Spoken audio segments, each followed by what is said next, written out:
Donc, bonjour à vous tous et bienvenue à la prédication de la parole de Dieu. Bienvenue à ce temps dans les Écritures qui nous perfectionnent pour le Seigneur. Et ce matin, on veut se concentrer sur comment devenir un meilleur disciple de Jésus. Comment devenir un meilleur disciple? Comment vraiment apprendre du Seigneur en tant que chrétien? Comment vraiment mettre en pratique ses instructions pour notre vie chrétienne? Comment progresser dans sa volonté et progresser dans son plan pour la marche de ses disciples.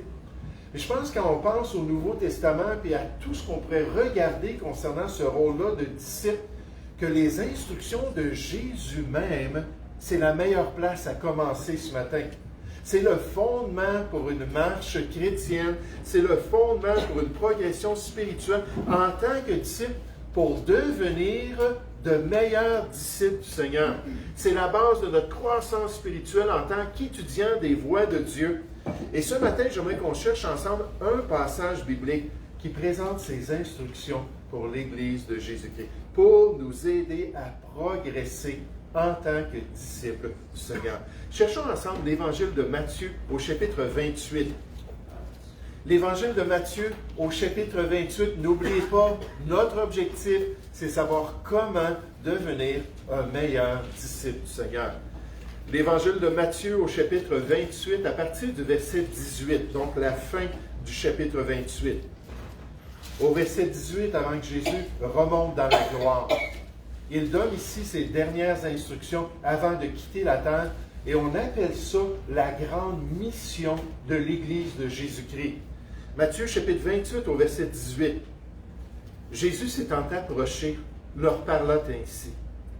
Tout pouvoir m'a été donné dans le ciel et sur la terre. Allez, faites de toutes les nations des disciples, les baptisant au nom du Père, du Fils et du Saint-Esprit, et enseignez-leur à observer tout ce que je vous ai prescrit. Et voici, je suis avec vous tous les jours jusqu'à la fin du monde. Ici, Seigneur Jésus, avant de remonter au ciel, donne ses dernières instructions et il vit ce processus-là d'être un disciple et de devenir un meilleur disciple. Et il y a 3 étapes qui sont nécessaires que Jésus présente ici à l'Église de Jésus-Christ. 3 étapes qui doivent se produire dans chacune de nos vies pour être certain d'être un bon disciple du Seigneur Jésus. Premièrement, c'est vraiment la base, il faut devenir un disciple de Jésus pour espérer pouvoir progresser en tant que disciple et progresser dans ses voies. L'être humain n'est pas un disciple automatiquement de Christ. Il n'est pas naturellement un disciple du Seigneur. Si quelqu'un arrive dans l'assemblée, puis vient s'asseoir au milieu de nous, puis commence à écouter les messages, puis commence à avoir une fraternité avec nous, ça ne veut pas dire qu'ils sont vraiment des disciples du Seigneur. Tout dépend de ce que Dieu a fait dans leur vie, comment le Seigneur s'est manifesté en eux. En réalité, la Bible nous dit, ce n'est non du sang, ni de la volonté de la chair, ni de la volonté de l'homme, qu'on devient un disciple du Seigneur, qu'on rentre dans cette relation-là de disciple. Vous allez voir dans un instant, dans les passages parallèles, qu'on est un enfant de Dieu, qu'on est sauvé de nos péchés. Tout cela ensemble, c'est tout lié. Les chrétiens, les disciples, les frères et sœurs, c'est tous des synonymes de ceux qui suivent le Seigneur et qui veulent accomplir sa volonté. On doit devenir un disciple. N'essayez pas de suivre les Écritures. N'essayez pas de suivre les instructions de Christ. N'essayez pas d'être un bon chrétien si vous n'avez pas eu cette expérience-là qui vous a permis de devenir un disciple. C'est grâce à cette nouvelle vie-là, c'est nécessaire comme étape, qu'on peut devenir un disciple et qu'on peut vivre pour le Seigneur. C'est comme un cadavre, qu'on lui donnerait des instructions. Quand tu vas aller sur la route, assure-toi de suivre les limites de vitesse. Assure-toi de mettre ton clignotant avant de tourner. Assure-toi d'agir convenablement envers les autres usagers de la route. Là, on donne ces instructions-là à un cadavre. Ça ne marche pas. Il ne pourra pas le faire. Mais avant d'être sauvé, on ne peut pas vivre comme un disciple du Seigneur. Regardez dans Matthieu 28, au verset 18, ça débute avec cela. Jésus s'étant approché, leur parlant ainsi. Tout pouvoir m'a été donné dans le ciel et sur la terre. Allez, voici votre responsabilité. Et faites de toutes les nations des disciples. On va aller voir des passages parallèles où on présente ces dernières instructions avant que Jésus remonte au ciel. Là, on va nous présenter ça avec un autre aspect. Mais vous allez voir, c'est la même chose. Pour faire des disciples, il faut prêcher l'Évangile. Pour faire des disciples, il faut que les gens croient dans l'œuvre de Jésus-Christ. Il faut qu'ils expérimentent la nouvelle nature qui vient avec Jésus-Christ, cette nouvelle naissance en Christ. Et alors, ils pourront être des disciples. Allez, faites de toutes les nations des disciples, les baptisant au nom du Père, du Fils et du Saint-Esprit, une fois qu'ils sont devenus des disciples. Dans Marc chapitre 16, ces mêmes instructions, Jésus dit « Allez par tout le monde ». Là, il donne des détails qu'on ne voit pas dans Matthieu. Et prêchez la bonne nouvelle ou l'Évangile à toute la création. Celui qui croira va devenir un disciple et qui sera baptisé sera sauvé. Mais celui qui ne croira pas sera condamné. Dans l'Évangile de Luc, on le confirme dans ces mots. La repentance et le pardon des péchés, donc être sauvé, serait prêché en son nom à toutes les nations, à commencer par Jérusalem. Vous êtes témoins de ces choses. Allez, faites des disciples, allez prêcher la bonne nouvelle, allez leur parler de la repentance et le pardon des péchés pour qu'ils puissent rentrer dans cette relation-là avec Jésus-Christ. Pour permettre aux gens d'être sauvés, pour leur permettre de recevoir le pardon des péchés, la vie éternelle, et ainsi de devenir des disciples du Seigneur Jésus. Est-ce qu'un jour on a permis à Jésus de nous sauver? Est-ce qu'un jour on l'a invité à venir dans notre cœur? On l'a invité à prendre nos péchés? On l'a invité à transformer notre vie? Si ce n'est pas le cas, nous ne sommes pas encore des disciples. Et les 2 prochaines étapes nécessaires n'ont rien à faire avec nous. Il faut invoquer le nom du Seigneur. Il faut lui dire, oui Jésus, aujourd'hui, viens et donne-moi un nouveau cœur. Transforme-moi. Permets-moi de devenir un enfant de Dieu. L'Église doit faire des disciples en proclamant la vérité sur Jésus. Les gens doivent être évangélisés et enrôlés comme disciples de Jésus. Ceux qui croient dans l'Évangile doivent alors être baptisés dans l'eau au nom du Père, du Fils et du Saint-Esprit. Et c'est pourquoi on voit cela dans le livre des Actes. On voit l'Église qui parle, l'Église qui prêche, l'Église qui partage l'Évangile. Et ces gens-là qui sont convertis à la Pentecôte, on nous dit après le message de Pierre, ceux qui acceptant sa parole, la bonne nouvelle qu'il a prêchée, furent baptisés pour le manifester aux yeux des autres. Et en ce jour-là, le nombre des disciples augmenta d'environ 3000 âmes. Là, on voit ces gens-là qui sont sauvés, qui rentrent dans ce rôle-là de disciples. Jésus devient leur sauveur, Jésus est leur Seigneur, mais surtout, Jésus devient leur maître, leur enseignant pour les guider dans les voies du Seigneur. Alors, la question pour nous ce matin, c'est, sommes-nous des disciples du Seigneur? Est-ce qu'on a vraiment vécu cette transformation de cœur, cette conversion de notre âme? Est-ce qu'on est rentré dans cette relation-là avec le Seigneur Jésus? Tout commence par cette question. Tout le processus dépend de cela pour une croissance et une amélioration en tant que disciple de Jésus. En d'autres mots, c'est votre salut le plus important ce matin. Votre conversion à Dieu, votre nouvelle naissance. Parce que sans eux, il est impossible de vraiment le suivre et de grandir dans ses voies. Je me souviens de ce jeune homme-là qui a commencé à assister dans une église évangélique, une église chrétienne. Puis il y avait d'autres jeunes de son âge, c'était une église dynamique, une église avec beaucoup d'activités. Puis il y avait d'autres jeunes de son âge qui étaient joyeux dans le Seigneur, qui étaient actifs dans l'église et surtout qui rendaient témoignage comment Dieu les changeait. On a entendu ça ce matin, de ne pas se mettre en colère, d'être patient, d'être bon. C'est toutes des choses que Dieu essaie de faire dans notre vie. Ces jeunes-là rendaient ce témoignage-là, puis lui, il entendait ça, puis il voulait juste s'arracher les cheveux. Il dit, moi, je n'ai pas cette joie-là. Puis moi, je n'ai pas eu là, cette progression-là dans les voies du Seigneur. Puis je ne comprends pas pourquoi, jusqu'au jour où Dieu a mis le doigt sur le fait qu'il était perdu. Il était sans Dieu et sans espoir. Il était condamné par les Écritures. Il avait besoin d'une nouvelle vie. Quand il a saisi ça, ça faisait 2 ans qu'elle allait à l'Église, 2 ans qu'il côtoyait ces gens-là. Imaginez. Moi, je ne peux même pas m'imaginer, je suis allé une fois à l'Église avant d'être sauvé. Je voulais juste sortir le plus vite possible. Et dans cette semaine-là, après ça, le pasteur m'a évangélisé, puis j'ai connu le Seigneur. Puis là, ça a été le début de mon amour pour l'Église de Jésus-Christ. Après près de 36 ans. Toujours là, avec les frères et sœurs, puis cet attachement-là. Et lui, 2 ans sans la nouvelle vie, hein, comme un zombie spirituel, on pourrait dire un mort vivant. Il dit, qu'est-ce qui se passe? Pourquoi je ne suis pas comme eux? Puis là, un jour, il s'est humilié. Dieu a dit, parce que tu es perdu.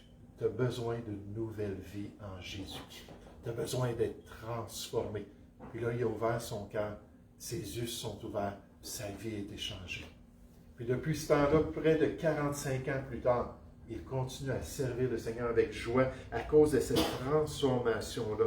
Mais une fois qu'on est sauvé, une fois qu'on devient un disciple de Jésus, en tant que croyant, il faut mettre en pratique sa parole. Maintenant, ce n'est plus le salut qui est important, ça c'est le fondement. Mais maintenant, ce qui est important, c'est de mettre en pratique la parole.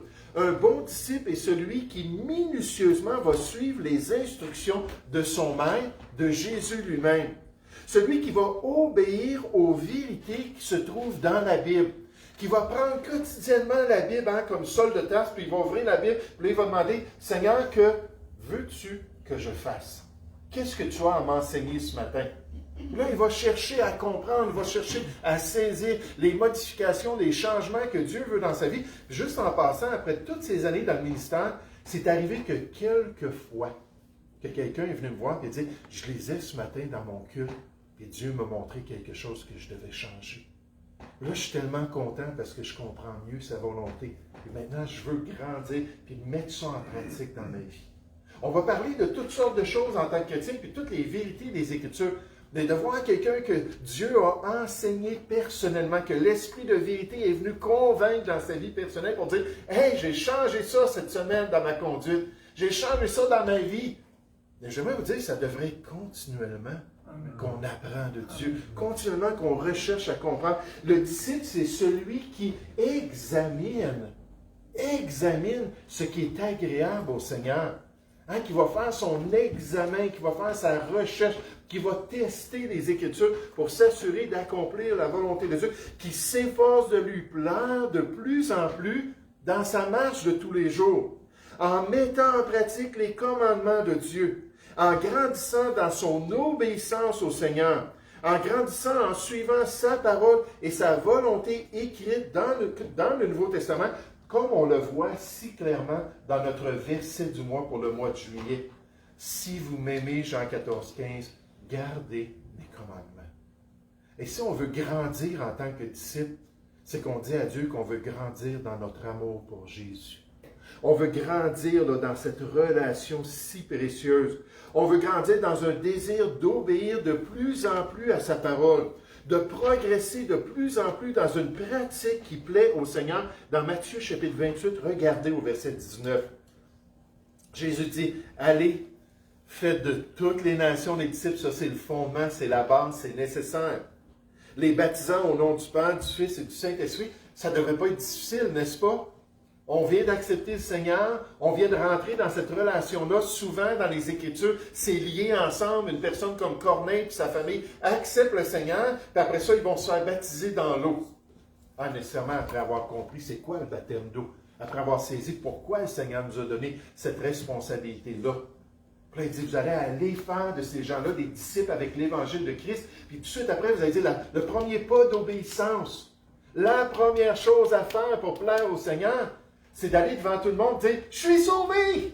Hein, je suis passé de la mort à la vie! Je vais être plongé dans l'eau, puis je vais sortir en nouveauté de vie pour que vous voyez ce que Jésus a fait dans mon cœur.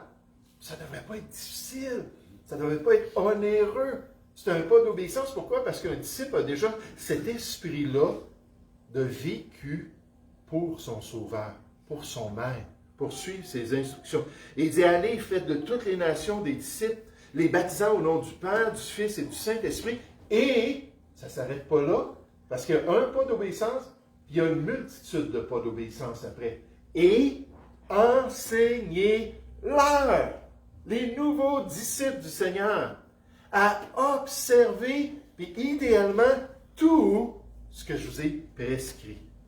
L'idéal pour le disciple, l'objectif suprême pour chacun de nous, d'apprendre, de grandir, d'être transformé alors qu'on met en pratique les Écritures, de voir la Bible comme un manuel de vie, de voir la Bible comme un miroir spirituel qui nous reflète qui nous sommes et qui nous devrions être et devenir. Ce matin, la question pour nous, c'est: sommes-nous à l'écoute de la parole? Sommes-nous à l'écoute de la parole? La Bible dit qu'elle est vivante et qu'elle est efficace. À chaque jour, on devrait décider de se mettre devant ce miroir spirituel. À chaque jour, on devrait désirer apprendre un peu plus du Seigneur. On devrait désirer ces petits moments qui viennent occasionnellement où tout à coup, un texte biblique sort de la page. On l'a lu des dizaines de fois. Moi, c'est près de 40 fois que je lis la Bible au complet. Et gloire à Dieu pour ça. C'est ce qu'on nous avait enseigné en tant que nouveaux chrétiens. Et j'ai toujours eu cette discipline-là, puis j'aime ça. C'est pas nécessaire pour tous, d'accord? Mais là, de voir un passage que j'ai lu peut-être 40 fois, là, tout à coup, là, je le comprends. Là, il me parle. Là, il me montre. Là, il me change. Puis il me transforme. Ces petites occasions-là, on devrait les désirer, où le Seigneur nous enseigne personnellement. Est-ce que nous sommes à l'écoute de la parole de Dieu? Est-ce que nous sommes intéressés à apprendre du Seigneur? Est-ce qu'on veut progresser dans sa volonté? Est-ce qu'on veut toujours changer pour lui être agréable? Puis en fait, pour devenir un meilleur disciple. Le terme disciple était le nom le plus populaire pour désigner les premiers croyants plus de 200 fois dans le Nouveau Testament. Il n'y a aucun autre terme. Pensez chrétien, même pas. Pensez frères et sœurs, même pas. Pensez enfant de Dieu, même pas. C'est le mot disciple qui revient le plus souvent. Être un disciple signifiait plus qu'être un converti ou un membre de l'Église. Ça, c'est le fondement, n'est-ce pas? Un apprenti pourrait être un terme équivalent. On a tous entendu parler des apprentis plombiers ou des apprentis électriciens. Toi, frère, je sais que tu as été apprenti de ton père qui t'a enseigné le métier. Un apprenti, c'est quelqu'un qui est avec une personne d'expérience. Puis là, il commence à faire les choses, puis à pratiquer les choses. Et la personne lui montre comment être un bon plombier ou un bon électricien. Mais là, spirituellement, c'est Jésus qui est là pour nous enseigner. C'est lui notre maître. Un apprenti pourrait être un terme équivalent.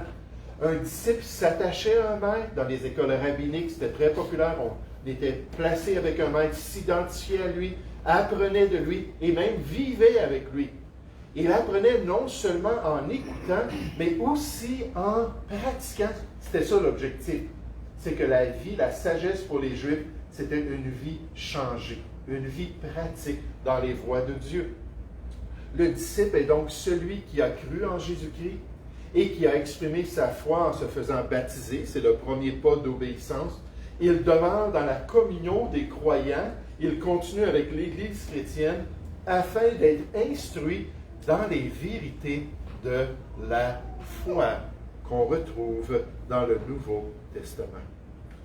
Alors, une fois sauvé, on devient un disciple du Seigneur. Une fois sauvé, on peut de même entendre l'enseignement de la parole de Dieu dans l'Église de Jésus-Christ, nécessairement dans la Bible. On peut se mettre à l'œuvre pour vivre comme un vrai disciple du Seigneur en pratiquant de plus en plus ce qu'on apprend dans les Écritures, en remplissant la partie enseignement de la grande mission de ces instructions que Jésus donne avant de partir pour le ciel. Nous amenons les croyants à chaque stade de la maturité spirituelle vers leur prochaine étape de croissance. Le croyant qui est le plus mature, puis on le sait en parlant avec des chrétiens, on le sait en cheminant avec des enfants de Dieu, sera le plus prêt à écouter, à apprendre et à mettre en pratique la vérité de Dieu. Ça, on appelle ça un esprit enseignable. Et j'aimerais vous dire, c'est merveilleux. C'est merveilleux quand quelqu'un a un esprit enseignable. Quand quelqu'un est prêt à être vulnérable. Quand quelqu'un est prêt à sortir de sa zone de confort et à dire, j'ai besoin d'apprendre la vérité de Dieu. J'ai besoin de mieux comprendre le plan de Dieu pour ma vie. Puis ça, quand on fait cela, on voit que la personne est un bon disciple. Et encore une fois, je le répète ce matin, sommes-nous à l'écoute de la parole? On ne pourra pas aller plus loin que cela. Le fondement est posé, je suis pas mal certain, dans chacune de nos vies, ou du moins la plupart d'entre nous. Mais maintenant, la question, c'est est-ce que j'ai encore ça? Oui, mais ça fait 20 ans que je suis sauvé. Et? Oui, mais ça fait 35 ans que je suis sauvé. Et? Oui, mais je suis dans le ministère chrétien. Hein, je suis dans l'élite spirituelle. Non. Et? Il n'y a pas de plateau spirituel. Toujours prêt à progresser.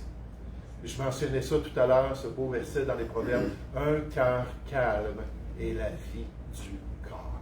Cette semaine, en lisant les Proverbes, Dieu dit, as-tu vu comment tu n'es pas calme? As-tu vu comment tu es nerveux? As-tu vu comment tu es stressé? As-tu vu comment tu t'inquiètes? Il dit, là, tu vas avoir toutes sortes d'effets psychosomatiques. Puis, vous savez, j'ai eu des vertiges cette semaine.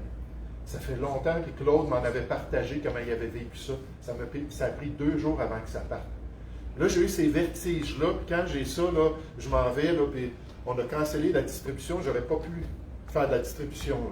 Je ne sais pas, ça fait 3 fois peut-être que j'ai ça depuis que j'ai 55 ans. Puis Chani, notre chiropraticienne bien-aimée, m'avait donné une feuille avec des exercices. Puis là, après 2 jours, là, d'être tanné, là, d'être étourdi, puis d'avoir de la misère, j'ai mal à la tête, je suis tout déréglé physiquement. J'ai dit, je vais aller les faire, les exercices, ça prend à peu près 10 minutes. Puis là, j'ai suivi les instructions, j'ai déterminé quel côté était étourdi, parce que c'est des cristaux dans les oreilles qui sont déplacés d'un des 2 côtés. Puis là, je me suis aperçu que c'était du côté droit. Puis là, j'ai fait les exercices après à peu près 10 minutes, je me suis relevé, tout était fini. Puis là, j'ai dit, wow! Pourquoi je n'ai pas fait ça hier? Pourquoi je n'ai pas suivi ces instructions-là? Mais de voir là, comment est-ce que chacun de nous, on doit être enseignable. Chacun de nous, on vit des choses, puis le Seigneur a toujours des leçons. Alors que je pensais à ce cœur calme-là, je me disais, regarde Seigneur, tu m'as permis même de l'avoir physiquement. Hein, c'était pas juste dans mon âme que j'étais tout bouleversé. Là, c'était physiquement, j'étais tout à l'envers, que j'avais ces vertiges-là. Mais Dieu veut qu'on apprenne de sa parole, que ça fasse 10 ans, 20 ans, 40 ans, 50 ans, qu'on soit sur le bord de la mort. Dieu veut qu'on continue à chercher sa face, qu'on soit intéressé, qu'on désire vraiment grandir, qu'on veuille devenir un meilleur disciple pour le Seigneur. Comme Samuel, n'est-ce pas, qui a dit quand il a entendu la voix de Dieu, il a dit, parle, car ton serviteur écoute. C'est toi le maître. Je suis à l'écoute et je veux grandir dans tes voies. Puis nécessairement, comme dans toutes nos responsabilités chrétiennes, en face de tous les défis qu'on peut avoir en tant qu'enfant de Dieu, il faut toujours dépendre du Seigneur. Si on veut grandir, si on veut progresser, si on veut apprendre, si on veut se développer et être perfectionné pour le Seigneur, il faut dépendre du Seigneur pour s'améliorer en tant que disciple. Toujours dépendre de sa grâce toute suffisante. Toujours dépendre de sa force et de son soutien de mon changement personnel. Toujours dépendre de la puissance qu'il met à la disponibilité de son Église pour accomplir sa volonté. Je pense que c'est pour ça qu'on voit ça ici, dans Matthieu chapitre 28 au verset 18. Avez-vous remarqué, avant de donner la grande responsabilité pour les disciples de Jésus-Christ, remarquez ce qu'il leur a dit au verset 18. Jésus s'étant approché, leur parlant ainsi, « Tout pouvoir ou toute autorité ou toute capacité ou tout droit m'a été donné dans le ciel et sur la terre. » Et c'est pour ça que je peux vous envoyer avec cette responsabilité. C'est pour ça que je peux vous donner cette consigne-là, que je peux vous encourager à progresser spirituellement. Allez et faites de toutes les nations des disciples, les baptisant au nom du Père, du Fils et du Saint-Esprit, et enseignez-leur à observer tout ce que je vous ai prescrit. Et voici, à la lumière de cette grande tâche, de cette grande mission, je suis avec vous tous les jours. Celui qui a le nom au-dessus de tous les noms, celui qui a reçu tout pouvoir et toute autorité dans l'univers, nous dit, je suis avec vous dans ce processus-là tous les jours jusqu'à la fin du monde. Je vais toujours vous soutenir dans votre obéissance. Je vais toujours vous encourager si vous voulez être de vrais disciples. Je vais toujours vous soutenir dans ces changements personnels parce que nécessairement, il y a des choses qui sont plus dures à changer que d'autres. On parle souvent des péchés habituels, des choses qu'on a pratiquées pendant des décennies, dont on est des chrétiens. On a de la misère à enlever ça. Un jour, Jérémie parlait de son peuple qui était perpétuellement dans la rébellion. Dans Jérémie 13, 23, il a posé une question. Il dit, un Éthiopien peut-il changer sa peau? Peut-il changer la couleur de sa peau? Un léopard peut-il changer les taches qu'il a sur son pelage? Et du de même, comment pourriez-vous faire ce qui est bien, vous qui êtes habitués à faire le mal? Là, le Seigneur il est là et il dit, oui, ça va être dur. Oui, la dépendance est là. Oui, je vais travailler en toi, mais sache que je vais t'accompagner un jour à la fois.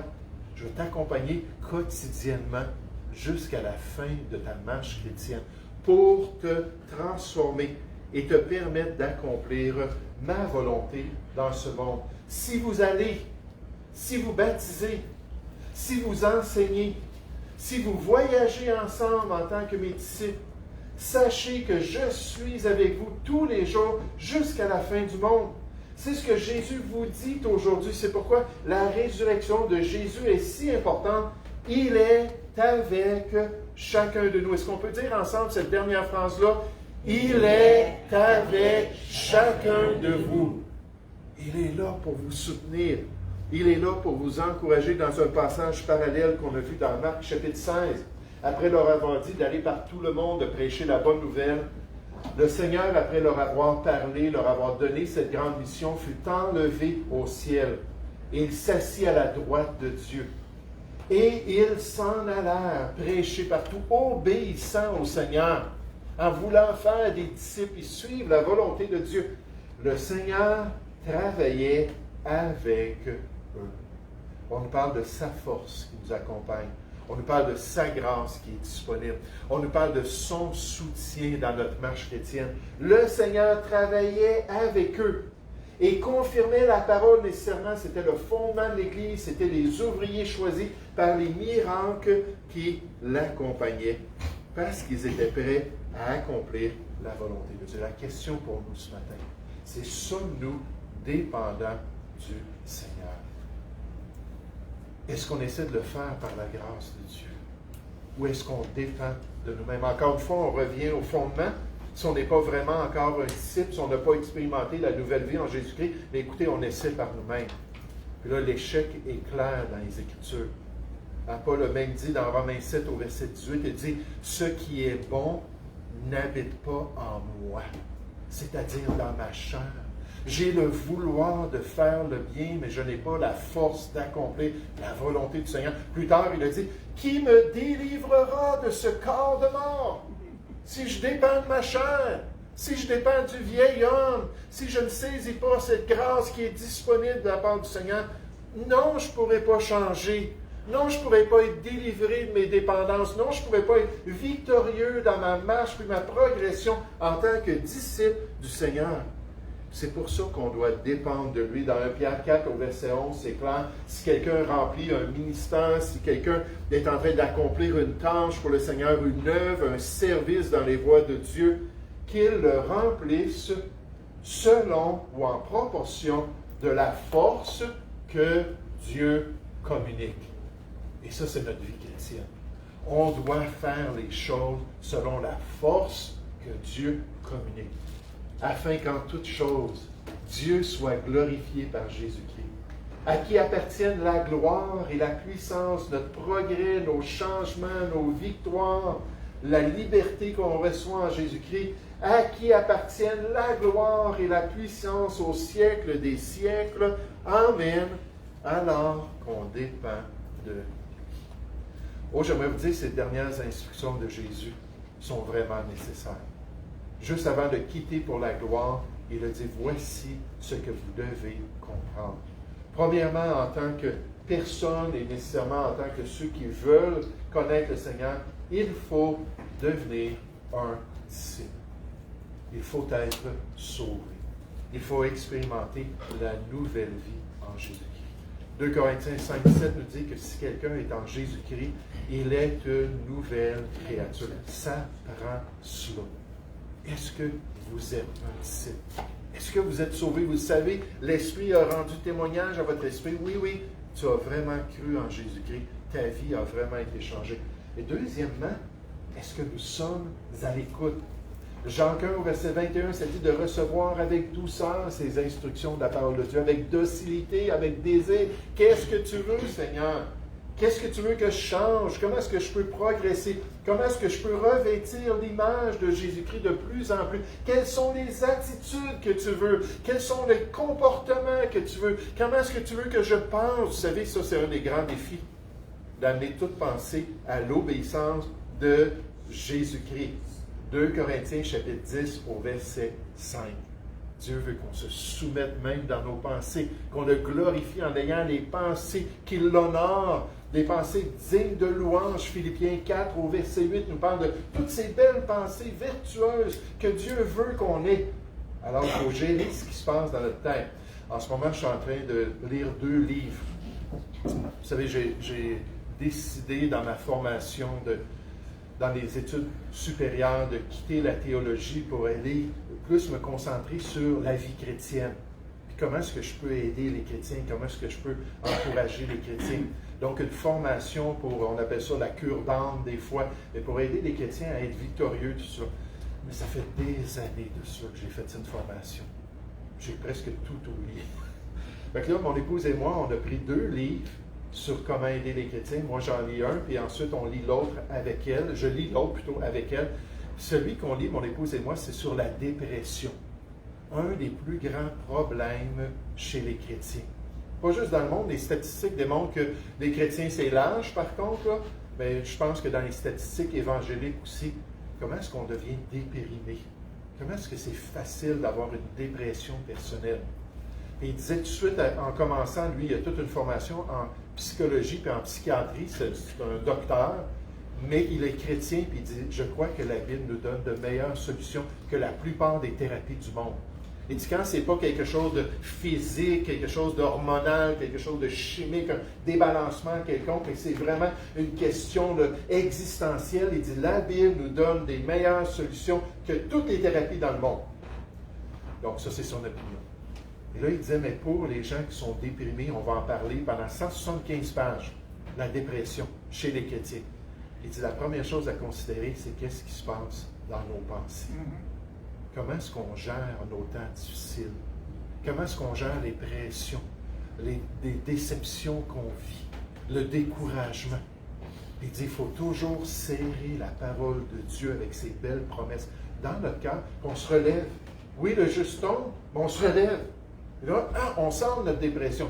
Oui, c'est simpliste comme solution que je vous donne ce matin, mais encore une fois, on revient, un disciple doit gérer ses pensées. Que la parole de Christ demeure en vous dans toute sa richesse. Colossiens 3,16. Il faut lire la parole et la serrer dans notre cœur, puis serrer ses promesses. Là, ça nous encourage à chaque jour. Ne nous lassons pas de faire le bien. Je suis quelqu'un qui me lasse tellement facilement, qui devient tanné de faire la même chose. Et pourtant, j'ai tellement de la joie à le faire. C'est tellement un privilège pour moi d'être dans le ministère. 31 ans, je m'en vais sur mon 32e année. Je suis tellement heureux, mais je me lasse. Et là, tout de suite, Dieu ramène ça. Ne nous lassons pas de faire le bien. Pardonne-moi, Seigneur. Non, je me relève. Je continue. Préparer des messages. Je continue. Aller visiter des gens. Je continue. Partager l'Évangile. Et c'est juste par la grâce de Dieu. Je ne dis pas ça pour ma gloire du tout. Parce que comme vous, je dois dépendre du Seigneur. Devenir un meilleur disciple, c'est devenir quelqu'un qui dépend consciemment de la grâce de Dieu quotidiennement. On a une relation avec le Seigneur. On lui demande de se manifester. On lui demande de nous encourager dans les voies de notre Dieu. Et ce matin, c'est ça l'exhortation. Allons de l'avant pour le Seigneur. Toujours plus loin pour la gloire de notre Dieu. Nous allons prier ensemble. Ô Père Céleste, merci encore pour ta patience. Merci Seigneur pour les instructions de Christ. Souvent les dernières instructions avant qu'une personne décède, les dernières instructions avant le départ d'une personne sont les instructions prioritaires et ici, c'est bien le cas. Toute la vie chrétienne peut être décrite par ce processus. Tous les éléments que tu veux développer dans notre vie se trouvent dans ces instructions. Et Seigneur, pour ceux qui ne te connaissent pas encore, qu'ils puissent comprendre comment ils sont vides sans toi. Comment est-ce qu'ils sont incapables sans toi. Comment est-ce qu'ils ont besoin d'un nouveau cœur pour devenir un disciple. Et une fois qu'on est disciple, Seigneur, qu'on soit à l'écoute, qu'on soit enseignant, qu'on soit prêt à changer, qu'on ne soit pas entêté, Seigneur, avec nos pratiques et nos croyances, lorsque finalement, toi, tu essaies de nous transformer pour qu'on puisse mieux te glorifier ici. Ô Père, qu'on puisse s'encourager les uns les autres, qu'on puisse s'exciter à l'amour et aux bonnes œuvres, qu'on puisse se soutenir dans tes voies. Nous te prions au nom du Seigneur Jésus. Amen. Je vais vous demander de vous lever en terminant, s'il vous plaît. Nous allons tourner un dernier cantique.